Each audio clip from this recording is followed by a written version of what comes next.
Love marriage എന്ന് പറഞ്ഞാണ്ടല്ലോ, love marriage പ്രണയിച്ച് സെറ്റായി കല്യാണം കഴിച്ചു കഴിയുമ്പോൾ അവിടെ പ്രണയം തീർന്നു. അവിടെ സെറ്റായി, അവർ ഒന്നിച്ചു. ആ ഒന്നിക്കാൻ വേണ്ടിയുള്ള വെപ്രാളമാണ് ഈ പ്രണയം. അത് കഴിഞ്ഞു കഴിഞ്ഞാൽ പിന്നെ അവർക്ക് പ്രണയമില്ല. പ്രണയിച്ച് ജീവിക്കുന്നവരുണ്ട് കേട്ടോ, ഒരു 199% പ്രശ്നമാണ്. പക്ഷെ അറേഞ്ച് മാരേജ് പറഞ്ഞ എന്നാ പ്രശ്നം എന്നറിയാമോ?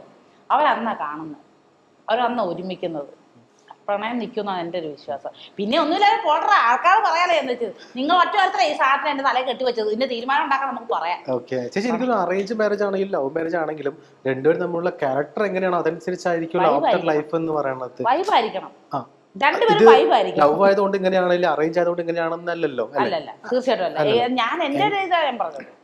എന്നാൽ എനിക്ക് ലവ് മാരേജിനോട് താല്പര്യം. ഇതിങ്ങനെ ഒരു ചോദ്യം ചേച്ചി നേരത്തെ പറഞ്ഞ പോലെ ആദ്യം ഭയങ്കര പൊന്നെ കടലൊക്കെ പറയും, അതിന് ശേഷമുള്ള പറയും. ഇപ്പൊ വീട്ടുകാരാണ്, ഇപ്പൊ നമുക്കൊരു പരാതി ഒന്നും പറയാൻ പറ്റത്തില്ല കെട്ടിയോണ്ടെടുത്തും. നിനക്കറിയാൻ പറ്റായിരുന്നു എന്നെ നേരത്തെ അറേഞ്ച് മാരേജ് പറഞ്ഞ നിനക്ക് എന്നെ അറിയാമെന്നല്ലായിരുന്നു. അങ്ങനെ ചോദ്യമൊക്കെ വരും, അത് ഭയങ്കര റിസ്കാ. ഇതൊക്കെ പറയാൻ ആൾക്കാരുടെ അടുത്ത് ട്രോളും. അങ്ങനെ എന്റെ എക്സ്പീരിയൻസസ് ഞാൻ പറയാം. പക്ഷെ എന്റെ കെട്ടിയ മോശമായിട്ടല്ല, നമുക്ക് ചോദിക്കാനും പറഞ്ഞ ആളുണ്ടാകത്തില്ല. നമുക്ക് ആരും പരാതി ഒന്നും പറയാൻ പറ്റത്തില്ല. പരാതി ഒന്നും പറയാൻ പറ്റത്തില്ല.